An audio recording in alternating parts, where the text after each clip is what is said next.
Franchir les portes d'une entreprise d'un simple geste de la main, sans badge d'accès.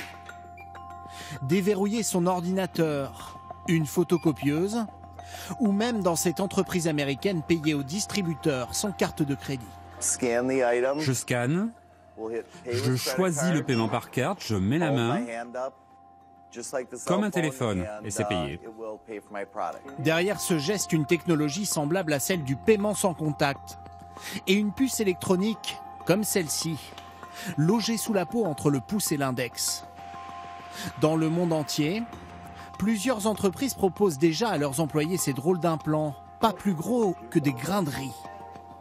Dans cette PME belge, ils permettent aux salariés volontaires d'échanger des informations en une fraction de seconde. Je vous donne ma carte de visite.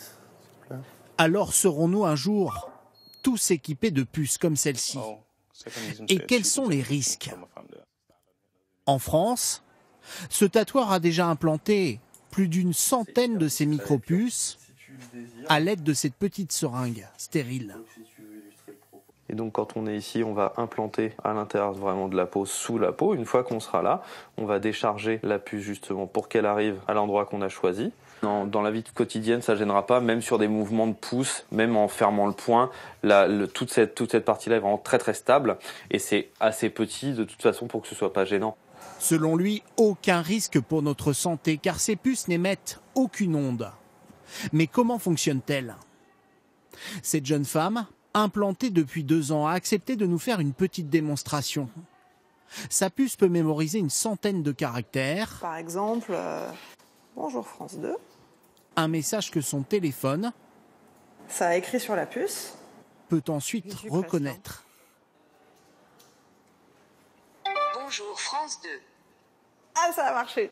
La satisfaction n'est pas toujours au rendez-vous, car même à quelques millimètres, mais pour l'instant, il ne lit rien du tout. La technologie n'est pas infaillible. La puce n'est pas toujours détectée. Les gens ont cette image des films de science-fiction où, en général, les implants servent à contrôler les gens, que ce soit contrôler leurs pensées, leurs actions, réussir à les localiser, etc. On n'est pas du tout là-dedans, on en est très loin et heureusement. Difficile d'imaginer de telles puces remplacer du jour au lendemain nos documents d'identité, nos cartes de transport. Et pour ce spécialiste, ces implants présentent aussi d'importantes failles de sécurité. Le risque, il y en a, on peut dire il y en a 2, c'est que la personne puisse être éventuellement tracée, puisqu'il y a un identifiant. Et le deuxième risque, c'est qu'est-ce que l'on va faire de cet identifiant. Donc si par exemple c'est pour ouvrir une porte, un attaquant pourrait copier cet identifiant en scannant la puce de la personne et ensuite rejouer cet identifiant devant la porte. Pour l'heure, ces implants intéressent surtout les fans d'informatique et de nouvelles technologies. Quelques milliers d'utilisateurs à peine à travers le monde.